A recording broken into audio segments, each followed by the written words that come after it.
दीदी तू अभी तक तैयार नहीं हुई और तू रो क्यों रही है? आप ऐसा मेरे साथ कैसे कर सकते हैं माँ? 1 साल से मैं ये सब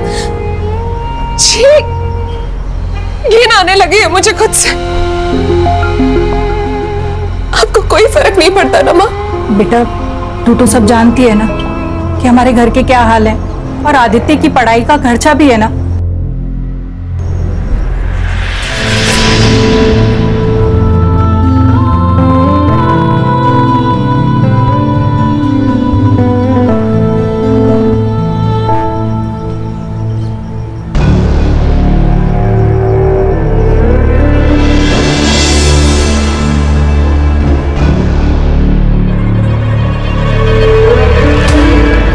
एक्स्ट्रा पैसे कमाओगी?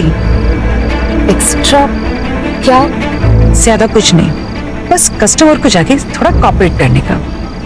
वो कहते हैं ना, कस्टमर इज किंग।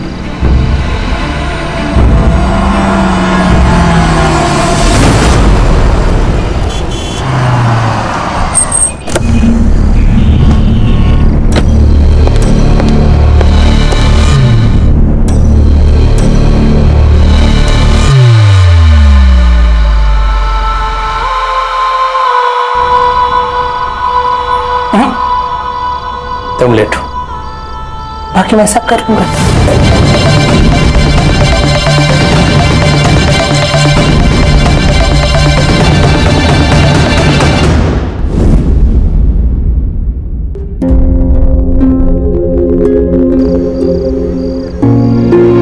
ये अपने डील का,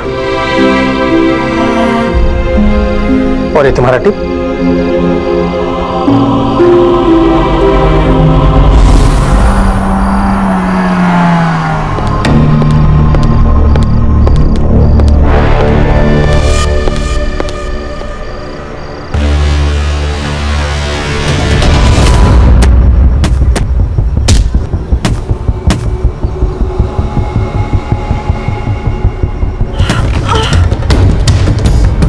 लगी तो नहीं? घबराने की कोई बात नहीं, अभी सब ठीक हो जाएगा। ओहो, ये लो।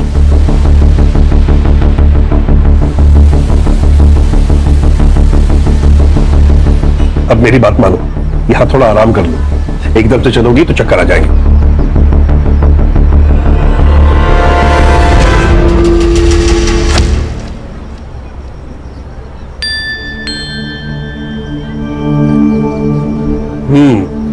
Feeling better?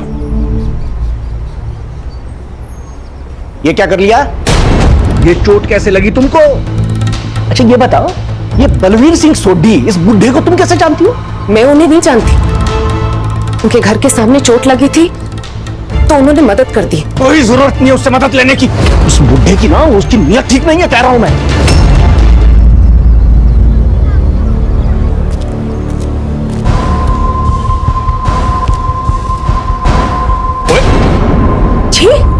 ये क्या देख रहे हैं आप? ला मेरा फोन।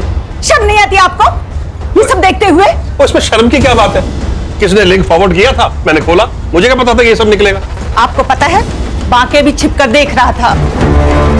बाके और नला की तरफ।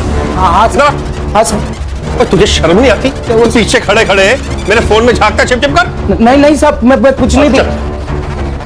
चल निकल। अच्छा उसे छोड़िए, मुझे 20,000 रुपए चाहिए, कुछ सामान खरीदना है। अच्छा, सामान लेना है या अपनी पोती के लिए बर्थडे गिफ्ट खरीदना है? आपको तो अपने बेटे पोती से कोई मतलब ही नहीं है।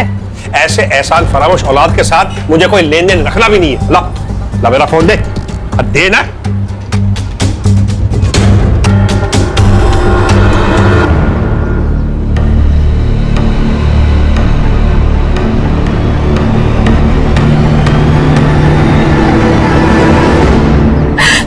मुझे ये सब मजबूरी में करना पड़ रहा है, मेरे पास और कोई रास्ता नहीं। मैं अभी बात करता हूं तुम्हारे बाप से। नहीं अंकल, आप ऐसा कुछ मत करिएगा अंकल। आप जानते नहीं मेरे पापा को, पता नहीं वो क्या करेंगे मेरे साथ। मेरी जिंदगी तो खराब हो गई अंकल, कम से कम मैं अपने भाई की लाइफ को सुधार लूं। करिएगा। क्या कर रही हो तुम? अच्छा कोई बात नहीं, रो मत, मैं कुछ नहीं कहूंगा। बस चुप हो। लड़की शब्द नहीं आती। तेरी बाप की उम्र के आदमी है ये क्या बक रहे हो तुम?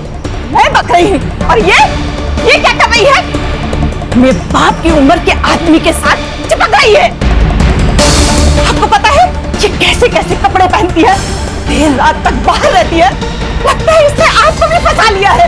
फालतू बकवास बंद कर अपनी। नीति नीति नीति रुको तो।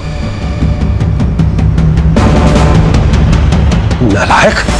उस बाजारू लड़की के लिए आपने मुझे थप्पड़ मारा। अब मैं यहाँ एक पल भी नहीं रुकूंगी। क्या कर रहे हो अपने उस कमीने बेटे के साथ? जा रही हूँ। तो जा ना, जा के रहे अपने उस लड़के के साथ में। कोई नहीं चाहिए मुझे।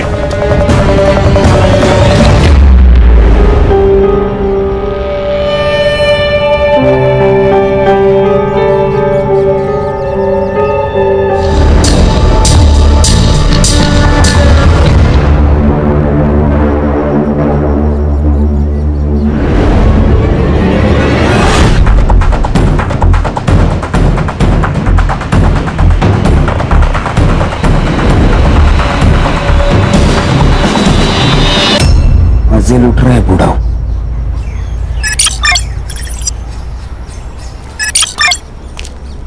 अरे जयराम बांके भैया। जयराम पांडे जी, जयराम। और गांव से हुआ है? अरे हाँ बिल्कुल। और भाई बच्चे कैसे हैं? सब ठीक सब ठीक। ये शहर में चाहे जितनी चमक धमक हो, लेकिन गांव का हवा पानी कुछ अलग ही है। हाँ भैया, ये बात तो आप सही कह रहे हैं। चलो पांडे जी चलता हूँ। चलो चल।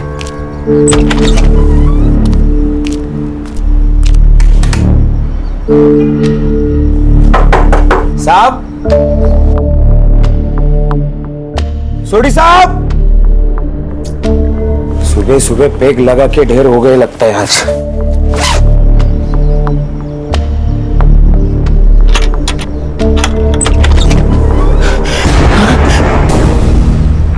मोबाइल भी नहीं है सर।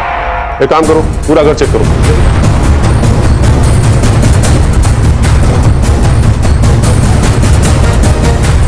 सर मर्डर वेपन जैसा कुछ भी नहीं मिला और ना ही कोई फोन मिला है। तो सर बाकी सामान भी सब बरोबर अपनी जगह पे है। फुटेज का ही हल्ला नहीं है। आईटी कमिश्नर थे तो दुश्मनों की कमी नहीं होगी।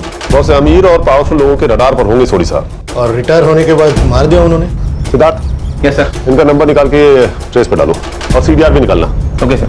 और रश्मि, तुम इनकम टैक्स डिपार्टमेंट के इनके पिछले साल के और बाकी सारे कंट्रोवर्शियल केसेस की फाइल पकड़ाओ। जी सर। काबे जी, वो नौकर कहाँ है जिसने मर्डर रिपोर्ट किया? परिवार में बीवी और एक बेटा है, लेकिन हमारे साथ अपने बेटे से बातचीत ही नहीं करते थे। उनके बेटे ने मनपसंद लड़की से शादी भी की थी, इसलिए उन्होंने बेटे और बहू को निकाल दिया। और पत्नी? वो थी ना साहब, वो उन्हीं के साथ रहती थी, लेकिन कुछ दिन पहले उनका बहुत झगड़ा हुआ। वो हमारे साहब का और नीति मैडम का अफेयर चल रहा था ना, इसलिए अनु मैडम घर छोड़ के चली गई। नीति मैडम? हाँ साहब। जानते हो कौन है? हाँ साहब, सब जानते हैं सोसाइटी में उनको। और तुम गांव गए हुए थे? हाँ जी साहब। कब? साहब 4 मई को साहब, 11 बजे की बस थी। सर पूरा घर छान मारा लेकिन कहीं पे कुछ नहीं मिला। लेकिन एक बात सस्पिशियस है सर, टेरेस लॉक है। कोई जरूरी कागजात या कोई फाइल्स मिसिंग ऐसा कुछ? वो अलमारी में बंद है। और चाबी कहाँ है? साहब के पास ही रहती थी। और टेरिस की? उसकी भी। मुझे जाने दो, ये मेरा घर है। छोड़ो, छोड़। बलबीर जी, बलबीर जी, उस नीति ने मेरे पति को खा लिया। मेरे पापा को छोड़कर नहीं जाना चाहिए था। मेरे पति बिल्कुल सठिया गए थे, अपने बेटे की उम्र की लड़की पर लट्टू हो गए थे। दिन भर नीति नीति, हमेशा उसको फोन करना, उसकी फोटो देखना, और कुछ दिन पहले तो उसने हद ही कर दी। आप ये सही नहीं कर रहे।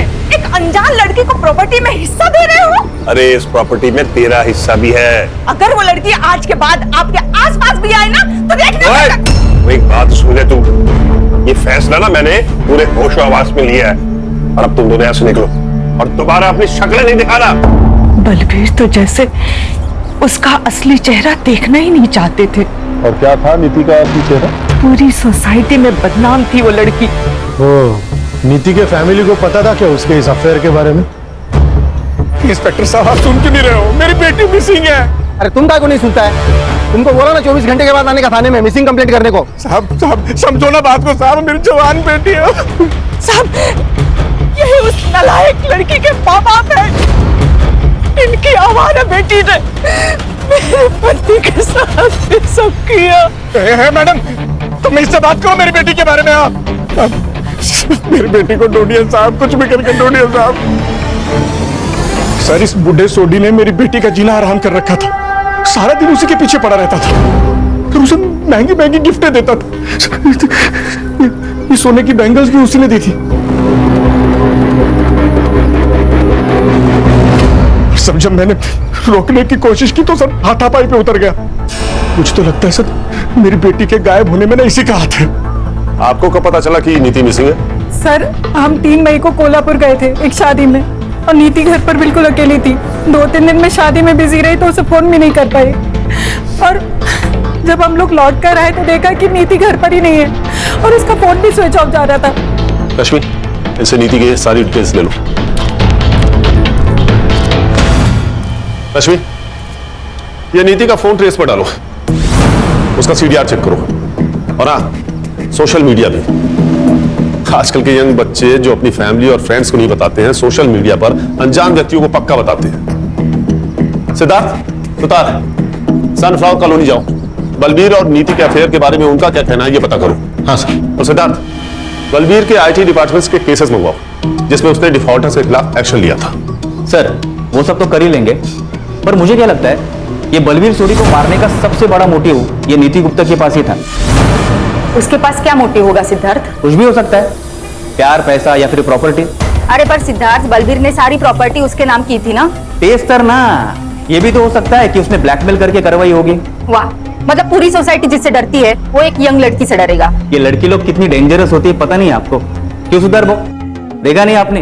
प्रॉपर्टी अपने नाम होती है, कैसे मार दिया उसको। अच्छा तुम ये साफ साफ कैसे कह सकते हो कि सर क्या लगता है आपको किसने मारा होगा, लड़की ने या बीवी ने? सुतार जिस केस का जवाब इतना सीधा दिखता है उसका असली जवाब उतना ही टेढ़ा होता है। ये भी हो सकता है कि किसी ने बलबीर को मार दिया हो, फिर नीति को किडनैप किया हो। सर नीति की सबसे बड़ी दुश्मनी तो बलबीर की बीवी और बेटे से ही थी। बलबीर ने नीति को उनके हक का सारा माल दे दिया था। हो सकता है। रश्मि तनु और दलजीत के कॉल रिकॉर्ड्स और मोबाइल लोकेशन चेक करो। और हाँ सिंसियर लोग डिस्कशन करते हैं, डिबेट नहीं। Sorry sir. सर मैं बलबीर जी से बचने के लिए दूसरे रास्ते से ऑफिस जाती थी, पता नहीं वो कब कहाँ क्या बोल दे। सर बलबीर अंकल को तो हर बात से प्रॉब्लम थी, हमारे बाहर खेलने से लेके वॉचमैन की रेडियो सुनने तक। और पिछले हफ्ते तो उनकी वॉचमैन पांडे जी के साथ लड़ाई भी हो गई थी। क्या हो गया साहब? बहुत छेड़ने का शौक है तेरे को। क्या बोला था तू? मैं क्या बोल रहा था? क्यों मैडम हमें भी हाथ घुमाने का मौका दो ना। अरे मैंने नहीं बोला था साहब। साहब तो झूठ बोल रही है साहब। झूठ बोल रही है? झूठ बोल रही है साले, किस हाथ से घुमाएगा हाथ? किस हाथ से ना? अरे साहब मर जाएंगे। कितना मारोगे, मर जाएगा बेचारा यार। ऐसे आदमी का मर जाना ही अच्छा है। छोड़िए इसे। आइंदा ऐसी हिमाकत की ना तो जान से जाएगा। चलो साहब हम कुछ नहीं किए साहब। कुछ नहीं किया? कुछ नहीं किए? साला तुम लोग कभी कुछ करते नहीं है ना? बोल पाओ साहब। सर मैंने सोसाइटी वालों से कंफर्म किया, इसने नीति को छेड़ा था। साहब बस थोड़ा सा छेड़े, कुछ किए नहीं साहब। लेकिन साहब वो तो धंधे वाली है तो छेड़ेगा उसे। हमने सुना था कि वो बलबीर वो बूढ़ो उसको खुश रखती थी साहब। तो कुछ भी करती हो पर तुझे उसे छेड़ने का अधिकार किसने दिया? साहब हम अकेले नहीं छेड़े साहब, वो बाकी की भी लाट टपकती थी साहब। उसने ही हमसे बताया था कि वो नीति मैडम और बलबीर आपस में चिपटते लिपटते रहते थे साहब। उसका अपने मालिक के साथ में लफड़ा भी हुआ था साहब। अब है तो मर्द ही ना साहब, और नीति मैडम को देख के किसी का भी मन डोल सकता है। और ये बात नीति ने तुम्हारे मालिक को बता दिया होगा और तुम्हारे मालिक ने तुम्हें नौकरी से निकाल दिया होगा। इसी बात पर झगड़ा हुआ था ना उससे जाने से पहले। झगड़ा हुआ था मेरे साहब के साथ, लेकिन किसी और वजह से।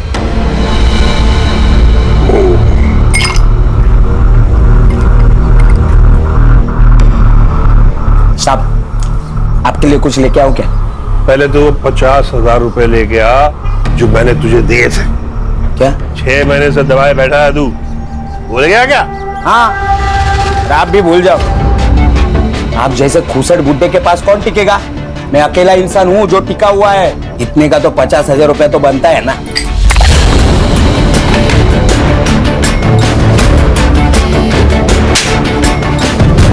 नालायक, मुझसे जुबान लड़ाता, निकल, चल अभी बाहर निकल।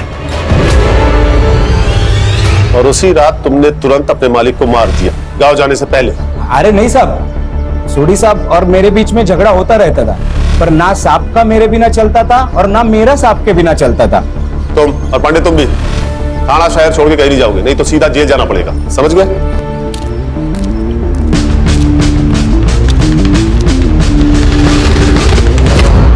सर, बलबीर सोडी ने अपनी जॉब के आखिरी साल में कुछ पावरफुल बिल्डर के खिलाफ एक्शन लिया था। कुछ 200 करोड़ का ब्लैक मनी जब्त किया था। 200 करोड़? 200 करोड़ तो बहुत बड़ा मोटिव है मर्डर करने का। इन बिल्डर्स की डिटेल्स निकालो। Yes sir. और हाँ, इस वाकये की एलिबाई चेक करो, पता करो कि 4 मई की सुबह ही अपने गांव गया था या नहीं बस से। सर एक और बात है, बलबीर के घर से हमने जो पेपर और सामान जब्त किया था उसमें हमें एक वसीयत मिली है। किससे बनवाई थी? एडवोकेट अरविंद कुलकर्णी। बलबीर सोडी बहुत ही सुलझे हुए और कैरिंग इंसान थे ऑफिसर। और वकील साहब, हमारी जिससे भी बात हुई उन सबका कहना इससे बिल्कुल अलग है। आई एग्री, बलबीर जी को गुस्सा आता था, लेकिन उन बातों पर जिस पर हम सब लोगों को गुस्सा आता है और आना चाहिए। बलबीर जी जस्ट हेटेड रॉन्ग। कभी कभी इंपल्सिव हो जाते थे और डिसीजंस लेते थे क्योंकि उन्हें पता था कि वो सही कर रहे हैं, फिर चाहे लोग उनके बारे में कुछ भी सोचे। जैसा उन्होंने उस लड़की को अडॉप्ट किया था। अडॉप्ट किया था? किसे? नीति गुप्ता। नीति, एक बार फिर अच्छे से सोच लो, वो पेरेंट्स है तुम्हारे। पेरेंट्स? जैसा उन्होंने मेरे साथ किया ऐसा तो कोई दुश्मन के साथ भी नहीं करता। I have decided. I want to disown them.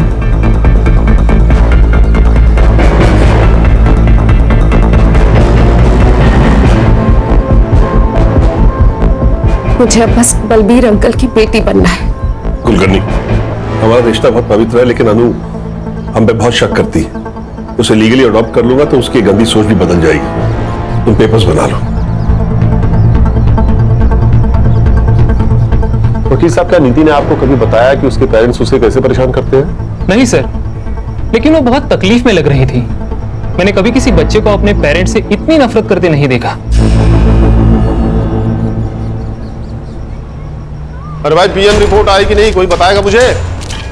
आ गई है सर। एक्चुअली मैं वो नीति का सीडीआर निकाल रही थी तो मैं भूल गई, सॉरी सर। बलबीर सोडी की death excessive bleeding due to blunt force trauma से हुई है। उनका स्कल फ्रैक्चर हुआ है किसी हैवी ऑब्जेक्ट से मारने की वजह से। टाइम ऑफ डेथ 9:30 PM 4 मई। सर उसी दिन सुबह बाकी अपने घर के लिए निकला था और ये नीति की फैमिली एक दिन पहले कोल्हापुर के लिए। सर मुझे तो लगता है कि ये मर्डर बलबीर की फैमिली ने किया है और इस एडॉप्शन वाली कहानी के बाद तो सबसे बड़े सस्पेक्ट वही है। वो सब तो ठीक है सिद्धार्थ, लेकिन ये नीति है कहाँ? उसके गायब होने की वजह क्या हो सकती है? सर मैंने उसका सीडीआर चेक किया। उसने लास्ट टाइम अपना फोन 4 मई को शाम के 7 बजे यूज किया था। एक यूएस में अपने भाई आदि से और दूसरी किसी शीला से। दोस्त नहीं है, एक्चुअली शीला उसकी पिंप है। शीला पिंप थी? मतलब नीति प्रोस्टिट्यूट? हाँ शायद। एक मिनट सर। हाँ बोला, क्या बदबू? अरे लेकिन वहां से हमने बॉडी उठवाई है मैडम, वो स्मेल कहीं और जगह से आ रही होगी। अच्छा हम चेक करते। सर वो कॉलोनी वालों का फोन था, उनका कहना है कि बलबीर के घर से अभी भी बदबू आ रही है। बदबू? हाँ चलो देखते हैं। चलो मोरे, चलो लोग।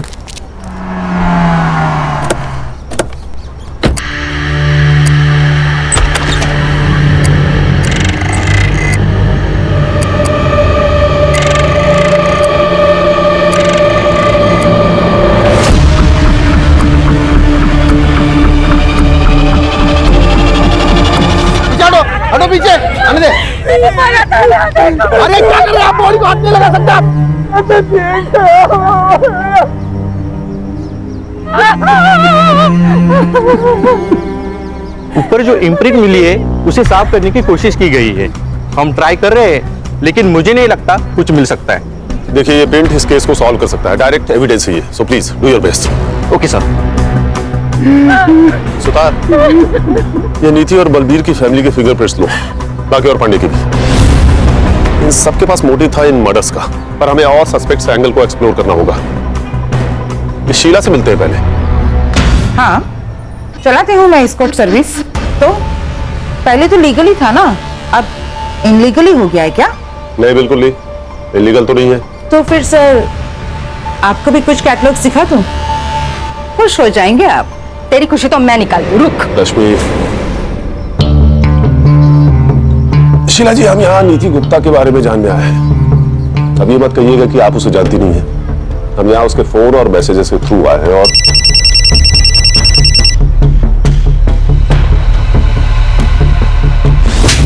ध्यान दे, सर बात कर रहे हैं ना? ये क्या है सर? बार बार मुझे क्यों धमकाया जा रहा है? अगर किसी के फोन पे मेरा नंबर मिल रहा है तो इसका मतलब ये नहीं कि मैं किसी को जानती हूँ। अगर जानती नहीं थी तो क्या रही थी उसके साथ रॉयल इन होटल के लॉबी में?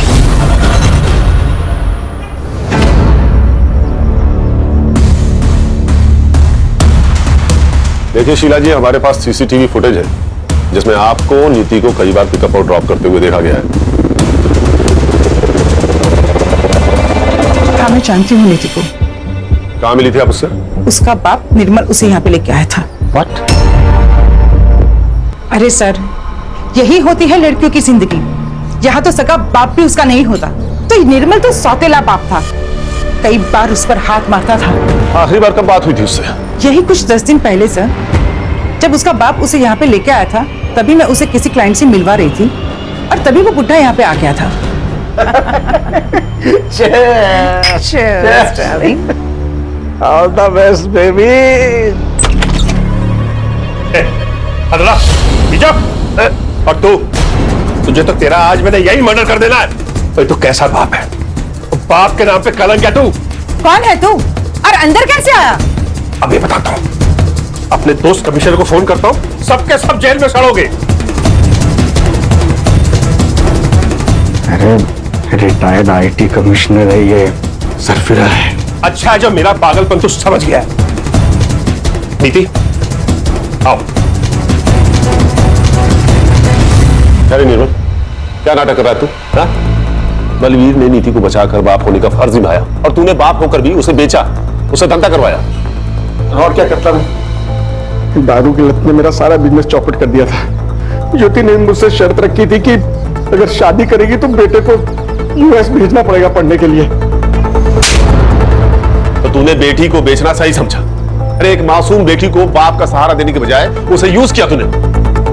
अरे ये तो सौतेला बाप है, लेकिन आप तो सगी मां है ना। सर, हमारे पास और कोई रास्ता नहीं था। और बेटी की हराम की कमाई खाने से अच्छा है कि आप मर जाती।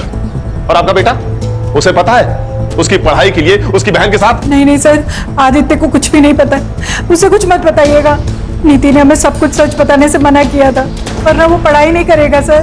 तो बलबीर और नीति को मारने का प्लान आप दोनों ने साथ मिलकर बनाया था या तूने ये सब अकेले किया था?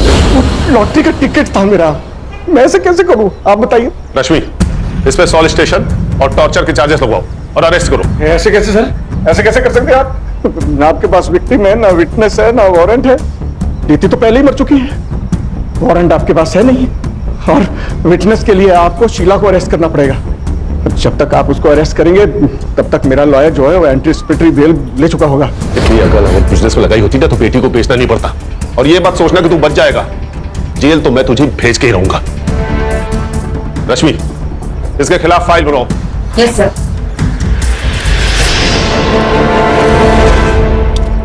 सर, अनु और दलजीत के कॉल रिकॉर्ड्स और लोकेशन एकदम क्लीन है। दोनों मर्डर के टाइम घर पे ही थे और मैंने उन बिल्डर का भी फॉलोअप किया, एकदम क्लीन है। कोई सस्पिशियस मनी या कॉल ट्रांजैक्शन नहीं है किसी का। सर, मैंने बस स्टॉप का सीसीटीवी फुटेज चेक किया। ये वाकई सुबह 11:30 बजे की गाड़ी पकड़कर अपने गांव चला गया था। निर्मल और ज्योति के सीडीआर? सर, मैंने चेक किया, वो मर्डर के वक्त कोल्हापुर में ही थे। उनकी फोन लोकेशन वही की है। अरे फोन भेज दिया रहेगा बाइकों के साथ कोल्हापुर। सर, नीति की पीएम रिपोर्ट आई है। वो मैंने अर्ली रिलीज रिक्वेस्ट डाली थी। आज पर पीएम रिपोर्ट नीति का मर्डर भी सेम रीजन से हुआ है। उसके सर पर 10-15 बार वार किया गया बिफोर डेथ और 7 बार मरने के बाद। इंसानियत नाम की चीज कोई बची है कि नहीं? सर, फिंगरप्रिंट रिपोर्ट आ गए।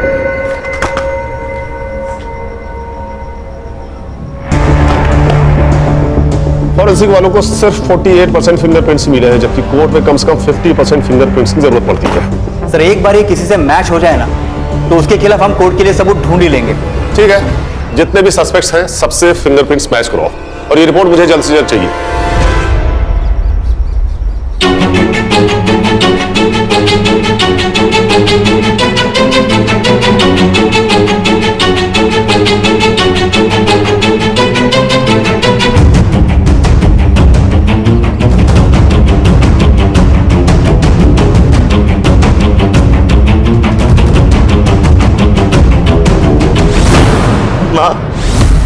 पापा,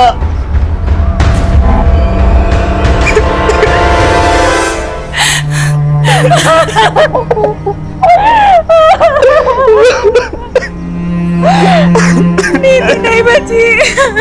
तुम नीति के भाई आदित्य हो ना? हाँ सर, मुझे जैसे ही पता चला मैं यूएस से पहली फ्लाइट पकड़कर सीधा यहाँ आ गया।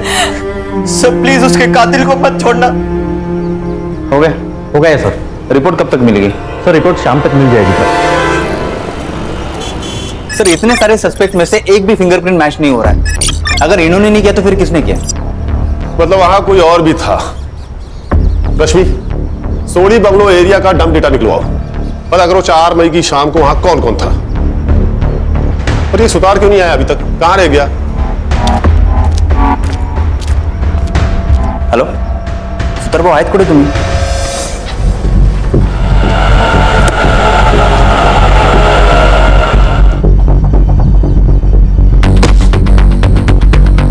कहाँ जा रहे हो? मैं वापस यूएस। क्यों? मेरे एग्जाम से और दी के बिना यहाँ पढ़ाई में मन नहीं लगता।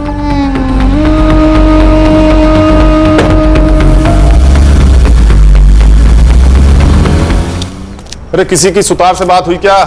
अभी तक आया नहीं वो, कहां रह गया? सर मेरी उनसे फोन पे बात हुई थी, वो अभी आते होंगे सर। Sorry sir, sorry. ये आ गए। Sorry sorry sir, sorry. उस सोडी साहब के घर के यहाँ पे गया था ना, डब्बा भूल गया था रिक्शा में। तुम्हें पता होना चाहिए यहाँ कितना काम पड़ा है सुतार। सर बहुत अजीब लग रहा है आज सर। मर्डर किसी एक का हो जाता है और सारे घर को भुगतना पड़ता है। क्या बात है सुतार भाऊ, आज ये फिलोसॉफी? फिलोसॉफी नहीं है मैडम, वो नीति का भाई मिला था, मायूस था बेचारा बहुत। अमेरिका जा रहा है वापस। क्या कहा? वापस जा रहा है? हाँ। अरे कल ही तो आया था ना वो। हाँ तो क्या हो गया सर, वो परीक्षा है उसकी, उसके लिए जा रहा है बोल रहा। उसकी बहन का मर्डर हुआ है सुतार, इतना खर्चा करके वो यहाँ आया है। लोग तेरे अभी तक रुकते हैं, वो क्रियाक्रम के पहले ही निकल रहा है। अजीब सा लग रहा है मुझे। Siddharth, yes sir. आदित्य की फोटो सर्कुलेट करो और कंट्रोल रूम से कहो कि एयरपोर्ट जाने वाले हर रास्ते पर नाकाबंदी लगाए। Yes sir. और अश्विन, तुम सभी एयरलाइंस का पैसेंजर मैनिफेस्टो चेक करो, पता करो कि वो किस एयरलाइन से वापस जा रहा है। जी सर।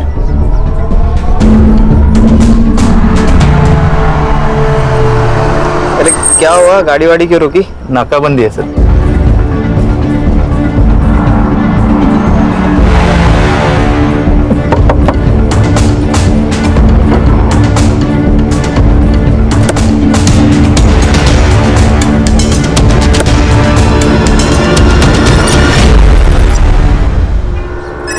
चल हाथ आगे ला। छोड़ो। चल हाथ आगे ला। What is this nonsense? छोड़ो। सिद्धार्थ बोल। ये लो, कौन से कॉन्स्टिट्यूशन में लिखा है? मैं अपने फिंगरप्रिंट्स नहीं दूंगा। I have rights. देखो बेटा, जो ज्यादा राइट करते हैं ना वही सबसे ज्यादा रॉन्ग होते हैं। क्या कहा था तूने? तू 2 दिन पहले आया था, हाँ? तो 3 मई को मुंबई के रॉयल होटल के बाहर क्या कर रहा था तू? ये 3 मई की होटल के बाहर की सीसीटीवी फुटेज है।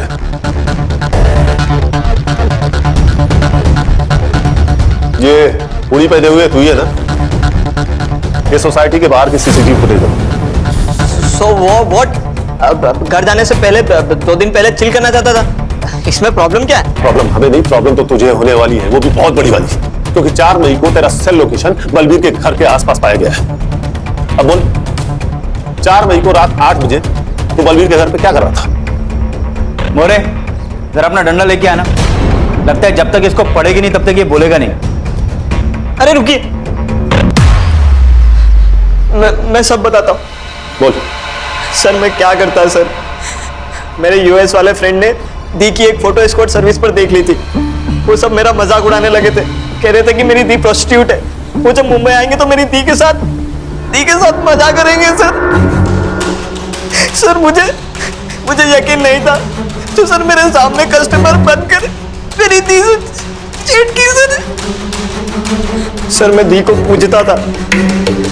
शी बिट्रेड मी सर, धोखा दिया सर उन्होंने। और इसलिए तू 2 दिन पहले ही आ गया और उन दोनों का पीछा किया। हाँ सर, तभी जाकर तो मुझे पता चला कि उस बुड्ढे बलवीर और दी का कुछ चल रहा है। और तुझे लगा कि वो उसका कस्टमर है, इसलिए तूने बलबीर और नीति को मार दिया। मैंने मर्डर नहीं किया सर, मैंने मर्डर का कॉन्ट्रैक्ट दिया था। किसे?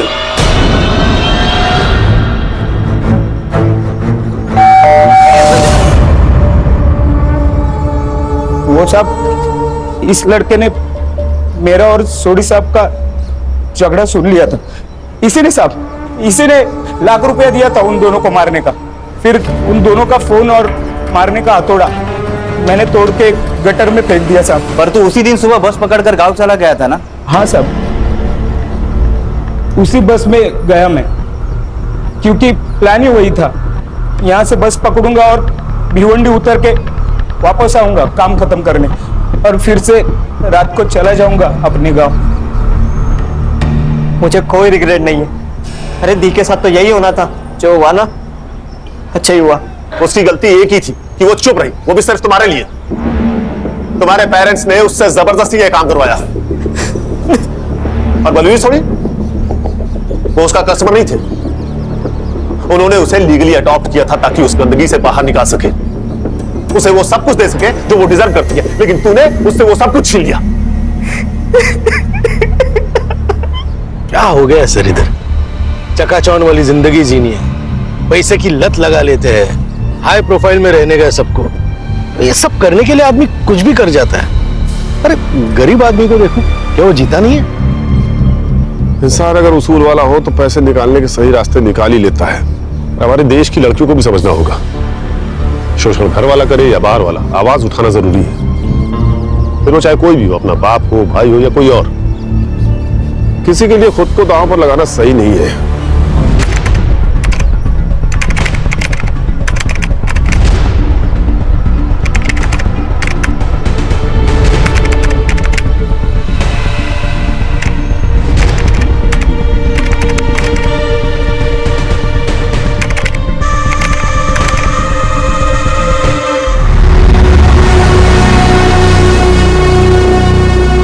लंबी छुट्टियों के बाद कुछ दिनों पहले ही मैंने ड्यूटी रिज्वाइन की थी।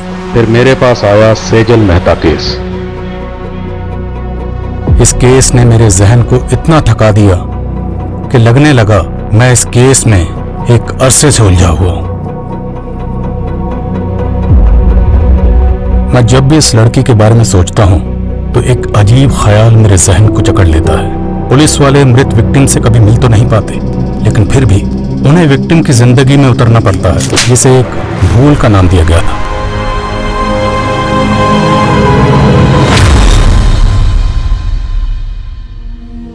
अक्सर ऐसा क्यों होता है?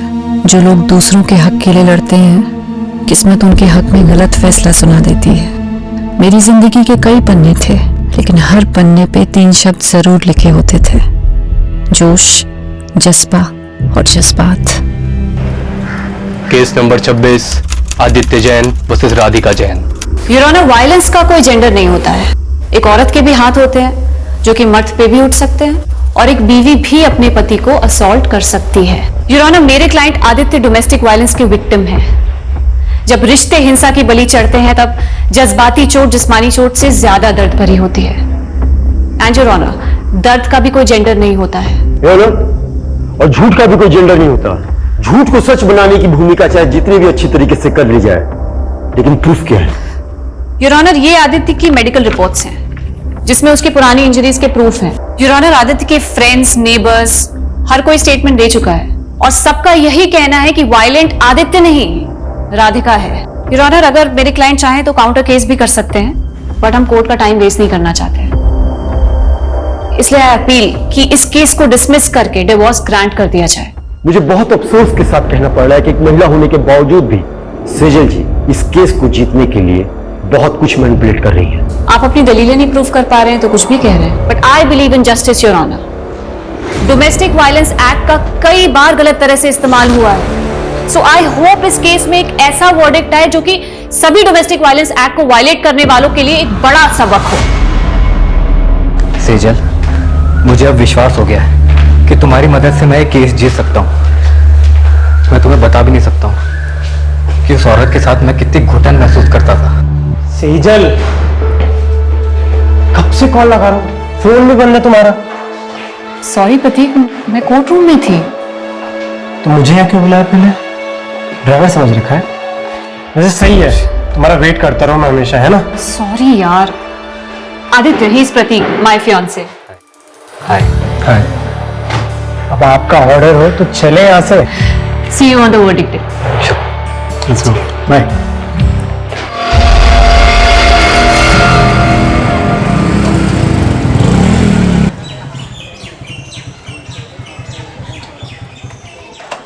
मैंने तुमसे कहा था ना, I was not prepared, और तुम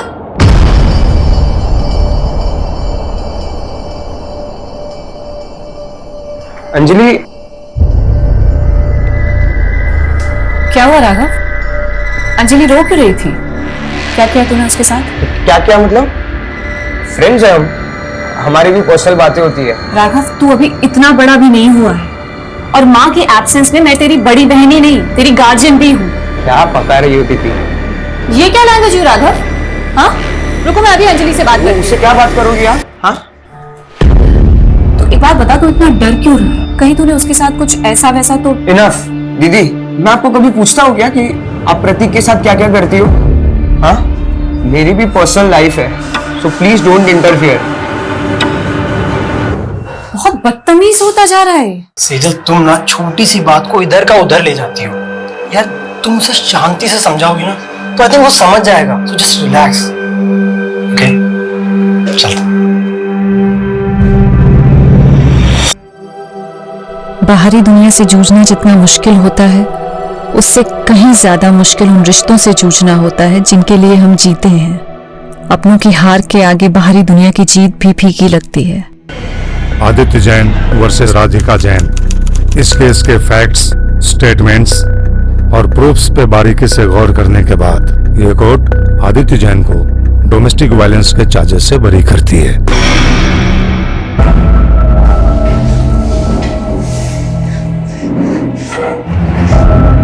thank you Sujal, you saved my life. तुम मेरे लिए फरिश्ता बन के आई हो। जिंदगी हर मोड़ पे मुझे कामयाब कर रही थी, पर पता नहीं था मैं एक नाकाम सफर भी तय कर रही थी।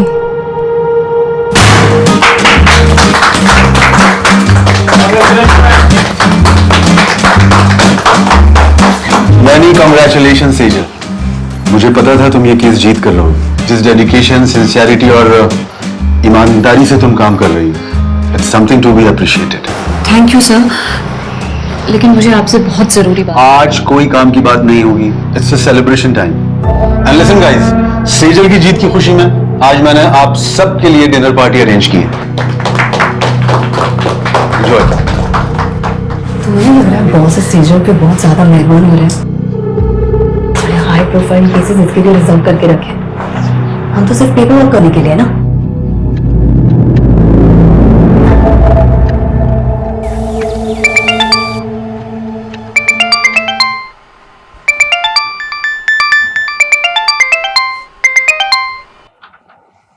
राघव, अखबार में सेजल और उसके केस के बारे में छपा हुआ है और उसने मुझे बताया भी नहीं। कहाँ है वो? दीदी सो रही होगी ना, मुझे भी सोने दो। 8 बज रहे हैं राघव, उठ और सेजल से कह मुझे फोन करेगी। दीदी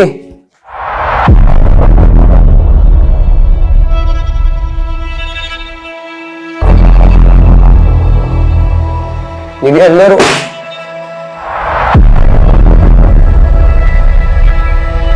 दीदी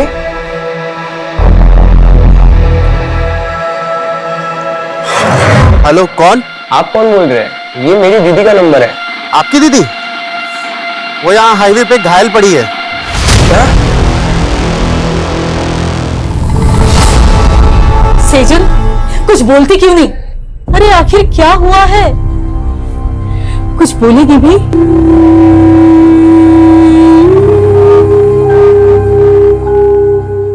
मुझे लगता है शायद दीदी के साथ रेप। क्या? इसलिए पूरे रास्ते कुछ बता नहीं रही थी। मैंने उनसे काफी बार पूछा क्या हुआ दीदी, लेकिन उन्होंने कुछ बताया नहीं। पुलिस को बुलाना चाहिए। नहीं, मुझे सेजल से अकेले में बात कर लेने दे। तुम बाहर जाओ।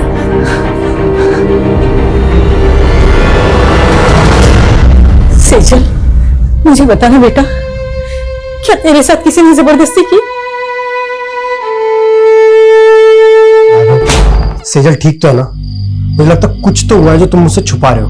नहीं प्रतीक, ऐसा कुछ नहीं है। अगर सब कुछ ठीक है तो वो मेरा फोन क्यों नहीं उठा रही है? वो दीदी सो रही है, मैं कॉल करवाता हूँ।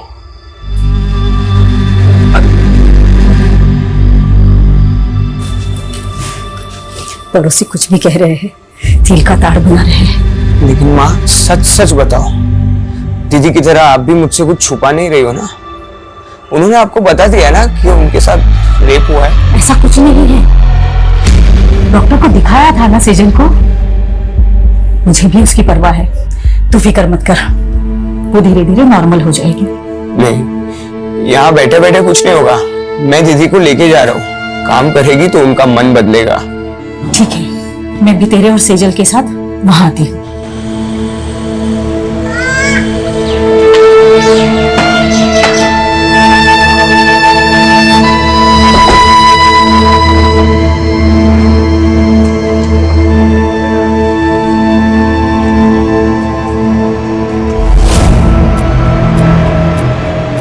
क्या देख रही है? चल अंदर।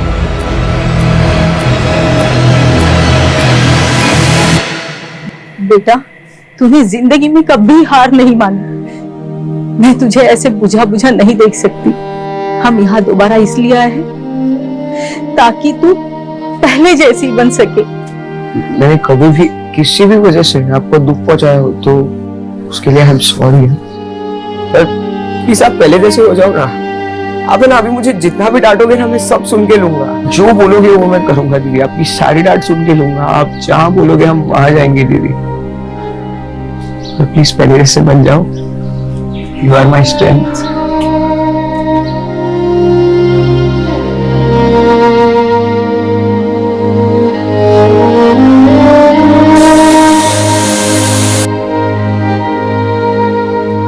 अपने दर्द छिपा के मैं पहली बार एक झूठी जिंदगी जीने की कोशिश कर रही थी। सच मुझसे नाराज था या मैं सच से नाराज थी? मेरी दलीलें मुझे ही उलझा रही थी, पर अपना फैसला भी अब मुझे ही करना था। राघव, तू पक्का सेजल को लेकर मुझसे कुछ छुपा नहीं रहा है ना? मैं भी पनवेल आ रहा हूँ। नहीं प्रतीक, वो हम आ गए हैं, सिर्फ 2 ही दिन हुए हैं। अरे तू सेजल का फोन क्यों बंद है? मेरी बात करो उससे। हाँ देखता हूँ। दीदी,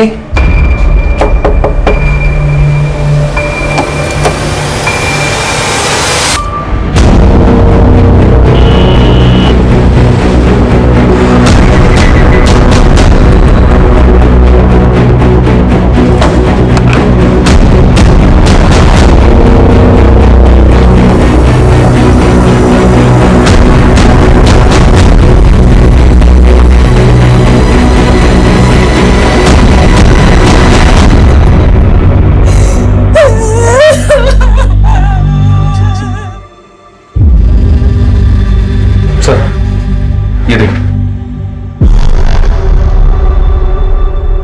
मेरी शिकायत खुद से, अपने आप से। मैं ऊपर वाले को थैंक्स बोलती हूँ जिसने मुझे ये जिंदगी दी, दुनिया के सबसे अच्छे माँ बाप दिए, प्यारा सा भाई दिया। लेकिन मुझे नहीं मालूम था मेरी एक भूल मुझे उनसे इतना दूर कर देगी। मुझसे बहुत बड़ी भूल हो गई जिसकी सजा मैं अपने आप को दे रही हूँ। मुझे हमेशा अफसोस रहेगा कि मैं आपका साथ छोड़कर जा रही हूँ। आपकी सेजल। शहर की एक युवा लॉयर सेजल मेहता की लाश घर में फंदे से लटकी पाई गई। क्या सेजल ने खुदकुशी की या ये एक हत्या है? ये सवाल फिलहाल पूरा शहर पूछ रहा है। प्रारंभिक जांच में अभी तक पुलिस कोई ठोस नतीजे पर पहुंच नहीं पाई है। ये सुसाइड नोट में सेजल ने किसी भूल का जिक्र किया। क्या भूल हुई थी? और उसके चेहरे पर चोट के निशान थे। वो चोटें कैसे आई? आप लोग बोलते क्यों नहीं है? ये सब माँ की भूल है सर। कैसी भूल? सर 15 दिन पहले होली की दहन की रात दीदी एक पार्टी में गई थी। वहां उनके साथ कुछ हुआ था सर। पूरी रात घर भी नहीं आई और सुबह। सेजल किसकी पार्टी में गई थी? कहाँ गई थी? अच्छा सुन, मैं तुझसे कल बात करती हूँ। क्यों? आज घर नहीं आने वाली हो? आऊंगी पर शायद थोड़ा लेट हो जाए, एक पार्टी में जा रही हूँ। उन्होंने सिर्फ इतना बताया था कि वो किसी होटल कस्तूरी में गई थी और पूरी रात घर नहीं आई थी। तो क्या ये भूल थी? या फिर आपको ये मालूम होता है कि आपकी बेटी के साथ रेप हुआ है, आपने फिर भी पुलिस में कंप्लेंट नहीं की? उस भूल का जिक्र उसने इस खत में किया। मेरी बेटी का रेप नहीं हुआ था सर। मैंने डॉक्टर से उसका चेकअप भी करवाया था। देखिए, सेजल को बहुत ही बुरी तरह से मारा पीटा गया है। कहीं ऐसी वैसी तो बात नहीं? मेरा मतलब है ये मैं कंफर्म नहीं बता सकती। अगर आप पहले सेजल को यहाँ पे लेके आए होते तो शायद मैं कुछ कंफर्म बता सकती थी। सेजल के साथ मारपीट किसने की थी? दीदी ने कुछ भी नहीं बोला था सर। वो ट्रॉमा में थी। लेकिन धीरे धीरे वो हमसे घुलने मिलने लगी थी। ऐसे कैसे सुसाइड कर सकती है वो? आप कहना क्या चाहती हैं?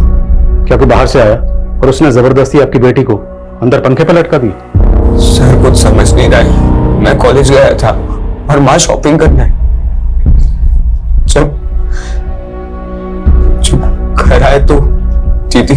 माना सेजल ने खुद आप लोगों को कुछ नहीं बताया, पर फिर भी उसकी हालत देखकर आप लोगों को नहीं लगा कि आप लोगों को जानना चाहिए कि पार्टी में उसके साथ क्या हुआ, किसने किया और क्यों किया? जानने की कोशिश की थी सर। बस इतना पता चला कि पार्टी उनके ऑफिस में थी। ऑफिस कहाँ पर है? Jawahar Nagar, JP associates. और सेजल आपको घायल अवस्था में कहाँ मिली थी? MG road.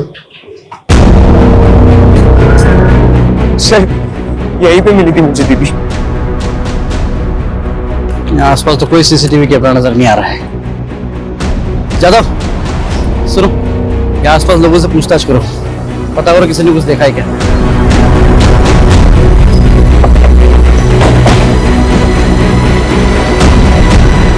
सेजल बहुत स्ट्रांग लड़की थी। मैं मान ही नहीं सकता कि वो सुसाइड करेगी। 12 मार्च की रात आपके ऑफिस की तरफ से कोई पार्टी थी? हाँ, पार्टी तो थी। सेजल ने एक कंट्रोवर्शियल केस जीता था, उसी के सेलिब्रेशन में। और ये सेलिब्रेशन होटल कस्तूरी में हुआ था? कस्तूरी? नहीं तो पार्टी तो ऑफिस में थी। सर, कस्तूरी होटल के बारे में मैं कुछ नहीं जानती। उस दिन पार्टी यहाँ पे ऑफिस में ही थी। ये पार्टी कब तक चली थी? करीब 9 बजे तक। और जब सेजल यहाँ से गई तो सब नॉर्मली था सर। अच्छा, आप आंटी बोलो। सर, ये जिस हाईवे पे सेजल की लाश मिली थी वहां से 7 किलोमीटर दूर कस्तूरी प्लाजा नाम का एक होटल है। लेकिन राघव ने तो ना होटल कस्तूरी बोला था। एनीवेज, इस कस्तूरी प्लाजा की लोकेशन भेजो मुझे तुरंत।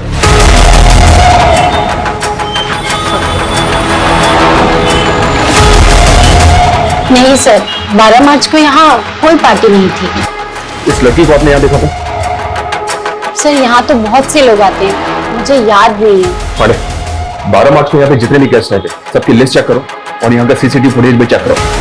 चाहे सेजल यहाँ पे आई हो।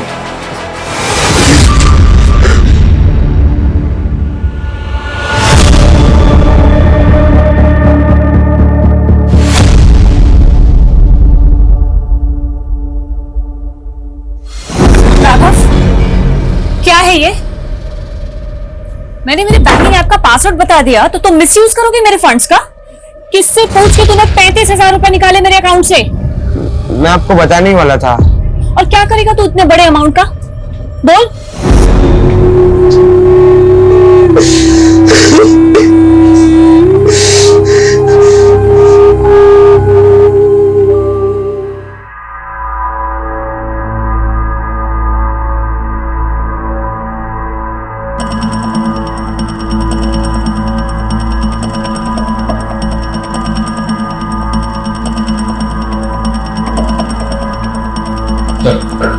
हमने चेक किया, कस्तूरी प्लाजा में 12 मार्च को कोई पार्टी नहीं थी और ऐसा कोई क्लू भी नहीं मिला है जिससे पता चले कि उस रात सेजल वहां थे। सेजल के भाई राघव ने होटल कस्तूरी कहा था और ये कस्तूरी प्लाजा है। लेकिन सर होटल कस्तूरी नाम से कोई होटल नहीं है उस एरिया में। पर पार्टी सेजल की ऑफिस में थी, ये तो पूरा स्टाफ कह रहा है। 12 मार्च की ऑफिस की फुटेज चेक करके देख रहे हैं सर, शायद कोई क्लू मिले जिससे पता चले कि उस रात सेजल के साथ हुआ क्या था। 12 मार्च के हादसे को फैमिली वजह मान रही है, जबकि हमें सेजल की लाश उसके 15 दिन बाद 27 मार्च को उसके घर पर ही मिली। तो ये फैमिली हमें पार्टी और होटल के चक्कर में बेवजह उलझा तो नहीं रही। उनके बयान अटपटे तो हैं। भाई कह रहा है कि उसका रेप हुआ था, माँ कह रही है कि उसका रेप नहीं हुआ था। और ये सुसाइड नोट, इस सुसाइड नोट में सेजल ने किसी भूल का जिक्र किया। जब उनसे पूछा गया कैसी भूल, इस बात का उनके पास कोई जवाब नहीं। आपको लग रहा है ये मर्डर भी हो सकता है? मर्डर के एंगल को भी रूल आउट नहीं किया जा सकता। मर्डर या सुसाइड, 12 मार्च से लेकर 27 मार्च तक फैमिली की एक्टिविटी पता करो। 12 मार्च पे फोकस करो और पता करो कि 12 मार्च को सेजल ऑफिस के अलावा और कहां कहां गई थी। 13 मार्च से 24 मार्च के बीच फैमिली पनवेल में थी सर। तो पनवेल में अपने खबरियों को एक्टिव करो और पनवेल से लौटने के बाद 24 मार्च से लेकर 27 मार्च के बीच में फैमिली में क्या क्या हुआ सब पता करो। और जिस डॉक्टर ने सेजल को एग्जामिन किया था उससे मिलना पड़ेगा। और जिस लड़के से सेजल की मंगनी हुई थी उसे पूछताछ के लिए बुलाओ। मैंने 14 मार्च को सेजल का चेकअप किया था। उसके घाव 2-3 दिन पुराने थे। 6-7 जगह तो ब्लड क्लॉट्स हुए थे। ऐसा लग रहा था मानो जैसे कुछ बेल्ट की चीजें से मारा गया है। सेजल का रेप हुआ था नहीं? मैं इसको लेके श्योर नहीं हूँ। इनफैक्ट मैंने सेजल के मॉम को भी बोला था। आपकी सेजल से कुछ बात हुई थी? उसने आपको कुछ बताया कि उसके साथ ये सब कैसे हुई? मैंने सेजल को बहुत पूछा पर उसने कुछ बताया नहीं। अरे दर्द दबा के मुस्कुराना सीखा है और मेकअप लगा के जख्म छुपाना भी। जब तक जवानी है बिक रहे हैं, अभी का कमाया हुआ ही आगे चल के उम्र ढलने के बाद काम आएगा, समझी? माना सेजल की फैमिली ने आपको कुछ भी साफ साफ नहीं बताया कि सेजल के साथ क्या हुआ था, और आपको कुछ तो अंदाजा हुआ होगा कि सेजल के साथ ऐसा किसने किया होगा। हमेशा खुशी दिखती थी। मेरे लिए सोच पाना मुश्किल है कि उसके साथ में ऐसा कुछ हुआ है। 12 मार्च को सेजल के ऑफिस की कोई पार्टी थी। अब अगर सेजल उस पार्टी में जाती तो जाहिर सी बात है आपको तो पता ही होता ना। मेरी इस बारे में उससे फोन पर भी बात हुई थी। प्रतीक, बॉस ने ये केस जीतने की खुशी में एक पार्टी रखी है, लेकिन मुझे ये सेलिब्रेशन बिल्कुल अच्छा नहीं लग रहा है। पर हुआ क्या? मुझसे बहुत बड़ा गुफअप हो गया। गुफअप? कैसा गुफअप? सर क्लियरली मुझे कुछ नहीं पता है, but it was something related to her work. Sejal ने ये लॉ फॉर्म 4 साल पहले ज्वाइन की थी, और इसमें वर्क करने वाली बात है तो ये कि सेजल ने जितने भी केसेस जीते थे या जितने भी केसेस पे वो काम कर रही थी, उनमें से ज्यादातर केसेस वो थे जो पहले उसकी कुली कविता के पास थे। मतलब कविता के केस सेजल को दिए जा रहे, जबकि पहले सेजल कविता को असिस्ट कर रही थी। सर ऑफिस की फुटेज में भी हमने कविता और सेजल के एक और कलीग विकल्प को पॉइंट आउट किया था।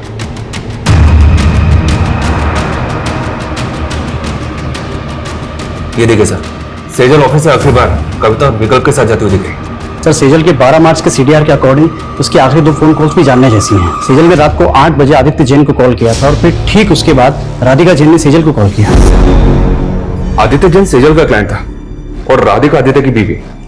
राधिका ने आदित्य पे डोमेस्टिक वायलेंस के चार्जेस लगाए थे, केस किया था और इसी केस को सेजल ने जीता था जिसकी खुशी में पार्टी हो रही थी। मुद्दा यह है कि सेजल का क्लाइंट था आदित्य जैन, फिर राधिका ने इसे कॉल क्यों किया?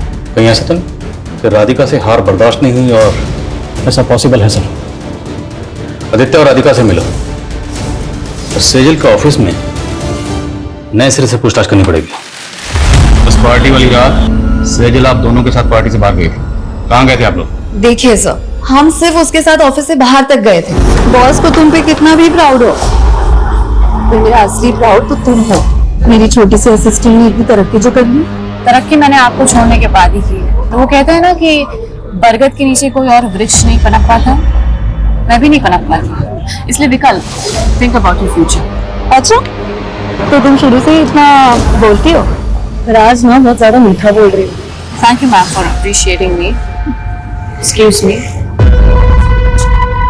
हम तभी वहां से चले गए थे। उसके बाद मैंने उसे एक लड़की के साथ जाते हुए देखा। लड़की? जी सर। कौन थी वो लड़की? I don't know her. Actually काफी अंधेरा था तो मैंने उसे ठीक से देखा नहीं। ऑफिस के बाहर की 12 मार्च की सीसीटीवी फुटेज निकला। अगर ये लोग सच बोल रहे हैं तो पता तो चले सेजल उस रात किस लड़की के साथ गई थी।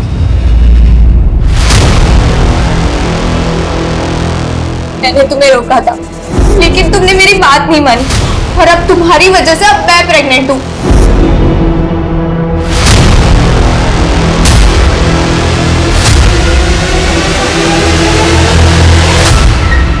यार आज तो एक भी ग्राहक नहीं फंसा।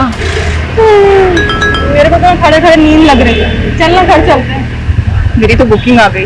इसको पूछना इसको दूध चाहिए क्या? मेरा भी बोनी हो जाएगा। अरे ये मेरे को देने में तो बार्गेनिंग करता रहता, तुझे कहाँ से देगा? जा तू जाके सो जा।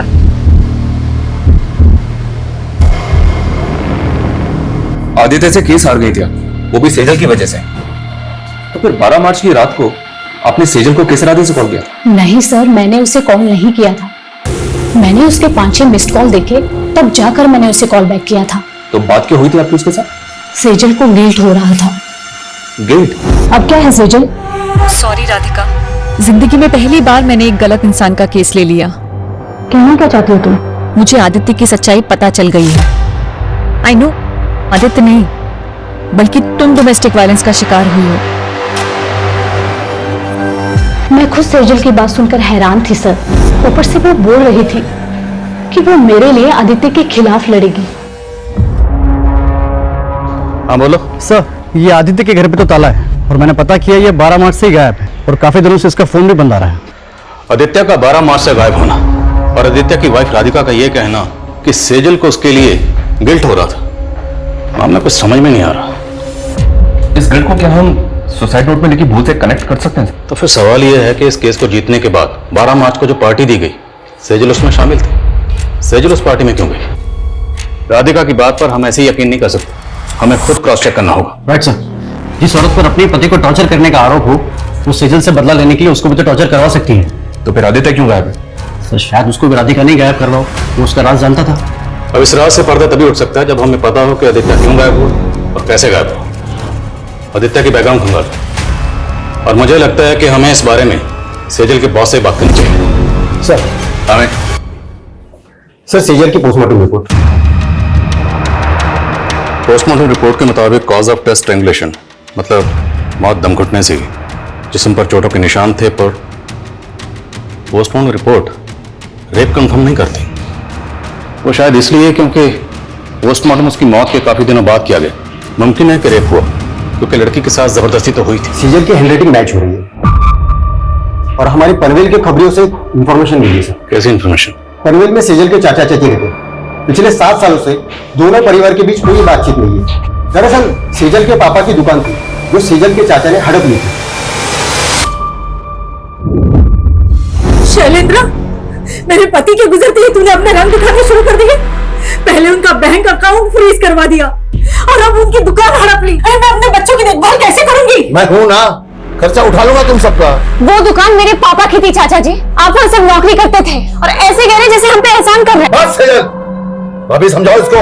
भैया के बाद कोई नहीं है मेरे अलावा तुमको पालने वाला। पाला मेरे पापा ने है आपको चाचा, अपनी दुकान में काम देके, और आप हमें पालोगे। जबान को लगाम दो इसकी, नहीं तो हाथ पैर जबान सब काट के रख दूंगा। और भूता है ना तो आके हासिल कर लेना वो दुकान।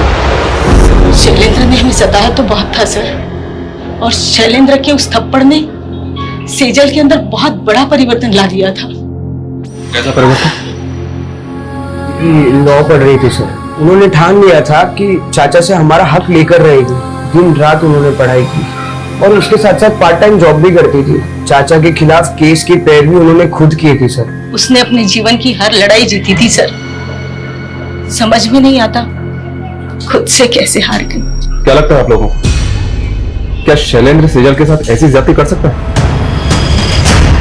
सर, आप 7 साल पुरानी बातें कुरेद रहे हैं और इन बातों को हम कब का भूल चुके हैं। हमने हमेशा सेजल और राघव को अपने बच्चों की तरह माना था। विश्वासघात उन्होंने किया। उस दुकान पर इनका भी बराबर का हक था, लेकिन सेजल ने चालाकी से। छोड़ना अभी सब बातें, कहिए और कुछ है जो आप पूछना चाहते हैं? 12 मार्च को किधर थे आप?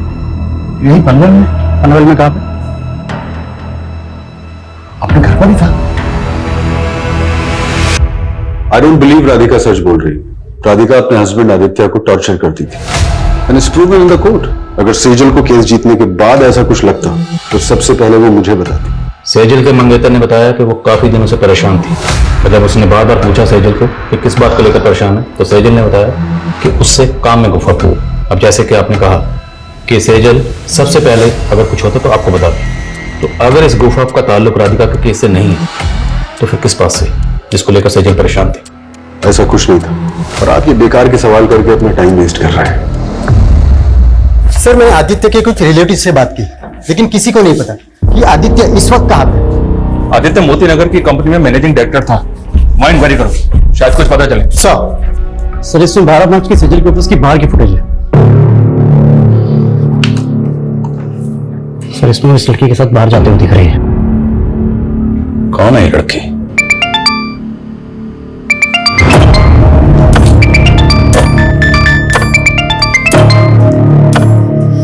हाँ बरखा बोल। सिमी, एक गाड़ी वाले ने मुझे बहुत टॉर्चर किया। मुझे पैसे भी नहीं दिए और मेरे सारे पैसे ले लिए। मेरे पास तो वापस आने के लिए पैसे नहीं। तू घबरा मत बरखा, कहाँ है तू बता मुझे, मैं आती हूँ तुझे लेने।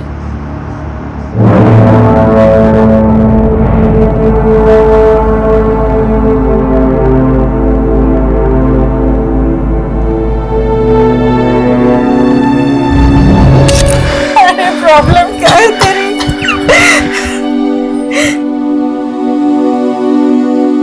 क्या चाहता है तू? फिर से मैं वही दिन देखूं? हाँ?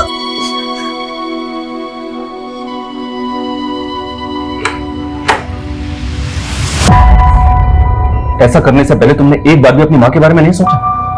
कहीं वजह तुम्हारी दोस्त अंजलि से तो नहीं जुड़ी? हाँ?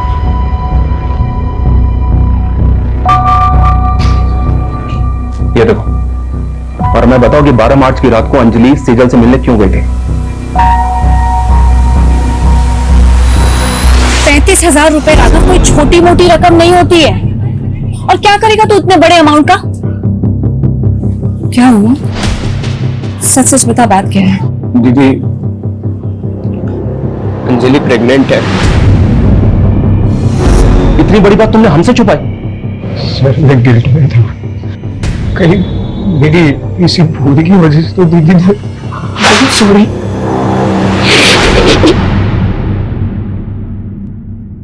कोई प्रेग्नेंट नहीं थी तुम, ये सब ड्रामा है ना?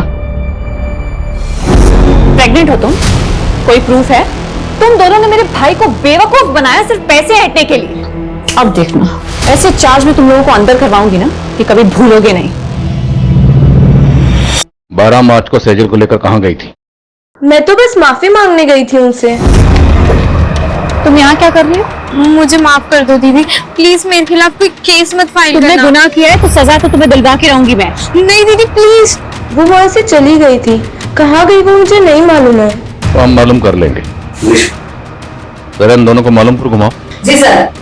माना तुमने हमसे पहले अंजलि की बात छुपाई, पर हमें अभी तक किसी भी होटल कस्तूरी का पता नहीं चला है। दीदी ने मुझे यही बोला था कि वो उस रात होटल कस्तूरी जा रही थी। अगर होटल कस्तूरी वाकई है तो कहीं तो होगा।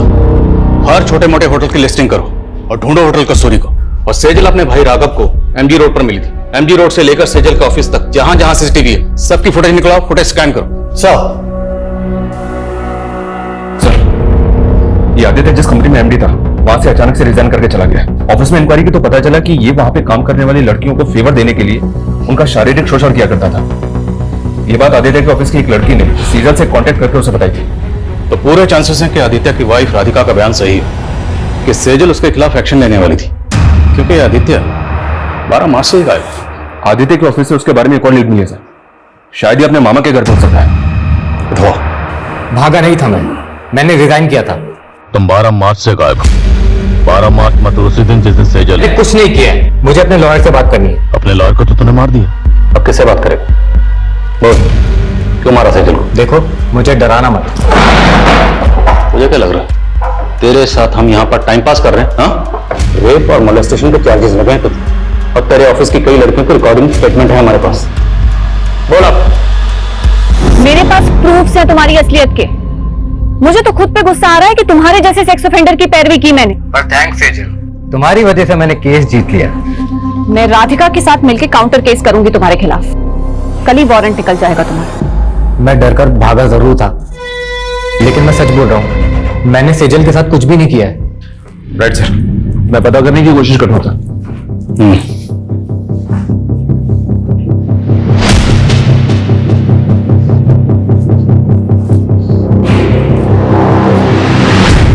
सेजल ने जिस भूल का जिक्र किया था, क्या भूल ये थी कि उसने आदित्य जैसे गलत आदमी की पैरवी की?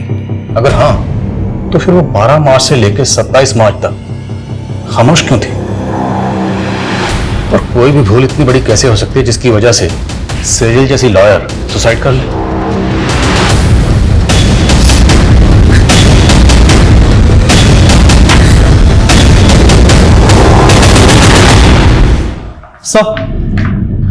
सर, सेजल ने 5 मार्च को कोर्ट में पिटीशन फाइल की थी, जिसमें उसने कोर्ट से अपील की थी कि 7 साल पहले उसके पिता की मौत हार्ट अटैक से नहीं बल्कि उनकी हत्या हुई थी। सर, पिटीशन तो अंडर कंसिडरेशन है, लेकिन सेजल को यह शक था कि उसके चाचा शैलेंद्र का हाथ इसमें था। लेकिन सेजल ने यह पिटीशन 7 साल बाद क्यों फाइल की? आखिर 7 साल बाद उसके हाथ में ऐसा क्या सुराग लगा हो? सेजल की मां को भी इस बारे में कुछ नहीं पता, लेकिन सर वो हमें शैलेंद्र के बारे में भी कोई सबूत नहीं मिल रहा है। अगर सेजल की पिता की हत्या के पीछे वाकई उसके चाचा शैलेंद्र का हाथ था और उसके बावजूद वो 7 साल से बाहर है, तो मतलब प्लानिंग लंबी की होगी। और अब सेजल 7 साल बाद उस पर मर्डर चार्जेस लगाकर उसे अंदर करवाने वाली थी। मोटिव स्ट्रांग है। इस शैलेंद्र के बारे में पता करो, उसकी हर एक हरकत पर नजर रखो। Okay sir.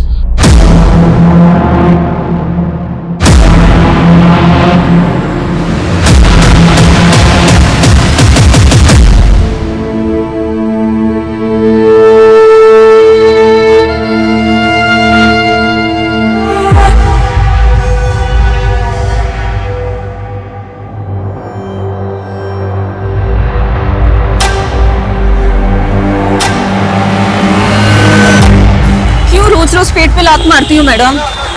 बकबक बनकर क्या बकबक मैडम? जो मर्डर करके भाग जाते हो उनको तो आप पकड़ नहीं पाते हो, और हमारे जैसे को दबोच लेते हो आप। क्या बोल रही है तू? किसका मर्डर? मेरी दोस्त का मर्डर। 6 महीने पहले 12 मार्च को हाईवे रोड पे मेरी दोस्त को मार दिया गया था। उसकी सुनवाई हुई अभी तक? चल ठीक है, गाड़ी में बैठ।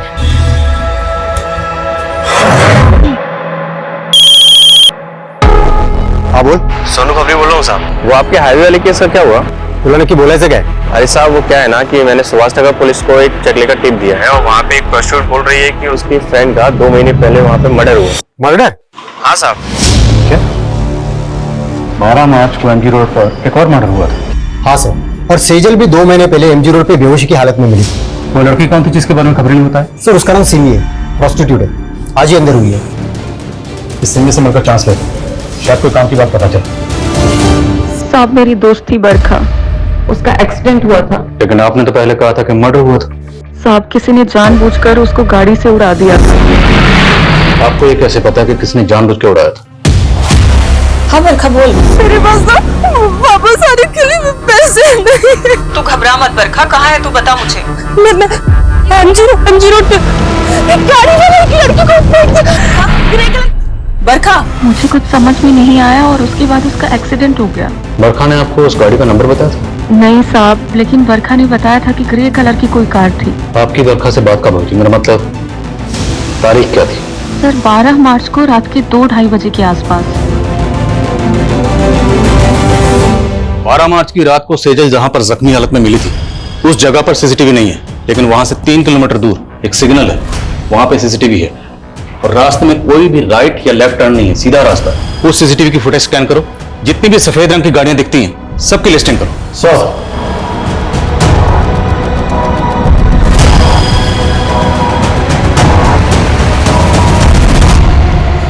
सर उस रात 2 बजे के बाद उस रास्ते से ये 7 ग्रे कारें गुजरी थी, और ये इन 7 कारों के 7 ओनर्स हैं। इन ओनर्स की डिटेल्स निकाली तो पता चला कि इनमें से ये मनीष, इसका एक होटल है, होटल संतूरी। राघव ने कहा था कस्तूरी, होटल कस्तूरी में गई थी। संतूरी कस्तूरी। सर ये भी तो हो सकता है कि सुनने में फर्क आया।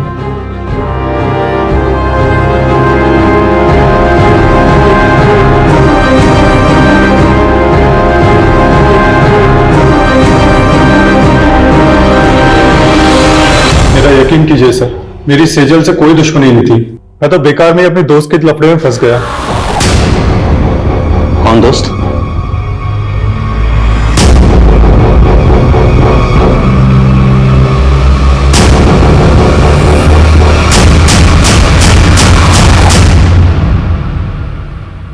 दो महीने से तेरी एक्टिंग देख रहा हूं, और अब तो इस डंडे पे नाच करेगा।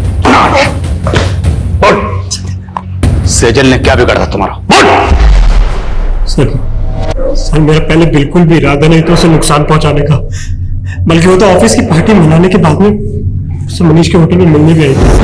प्लीज प्रतीक, वैसे भी आदित्य की वजह से मैं बहुत गिल्ट में हूँ। पार्टी करने का एकदम मूड नहीं है।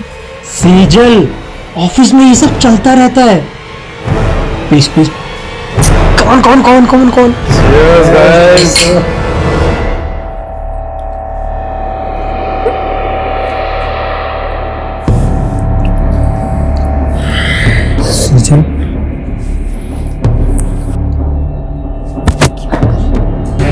दोस्त सामने। दोस्त पास में नहीं होते तब भी कौन सा तुम पास आने देती हो? तुम ना मेरे स्वाभिमान को बहुत हर्ट करते हो। विशाल,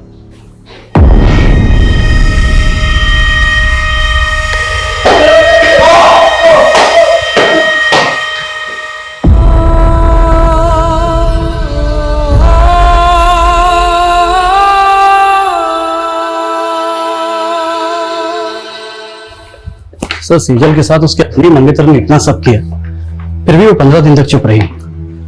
जबकि सेजल कोई आम लड़की नहीं थी, एक लॉयर थी, एक ऐसी लॉयर जो लोगों के इंसाफ के लिए ईमानदारी से लड़ती थी। सेजल प्रतीक को बचपन से प्यार करती थी। उसने प्रतीक पर आंख बंद करके भरोसा किया, लेकिन प्रतीक ने उसके भरोसे को तोड़ा। जब इंसान को किसी अपने सबसे ज्यादा करीबी से धोखा मिलता है तो उस इंसान का पूरी इंसानियत से भरोसा उठ जाता है। सेजल के साथ भी यही हुआ। उसने अपने सुसाइड नोट में यही लिखा कि उसे लग रहा था कि प्रतीक पे भरोसा करके उसने अपनी जिंदगी की सबसे बड़ी भूल की। वो भूल जरूर थी, लेकिन सबसे बड़ी नहीं। सबसे बड़ी भूल थी उसका अपनी जिंदगी को खत्म करना, खुदकुशी करना। हम सबकी जिंदगी में दुश्वारियां आती, परेशानियां आती हैं, लेकिन उन परेशानियों से लड़ते हुए, दुश्वारियों से जूझते हुए, जद्दोजहद करते हुए जिंदगी में आगे बढ़ना होता है। इसी का नाम जिंदगी है। मौत किसी मसले का हल नहीं है।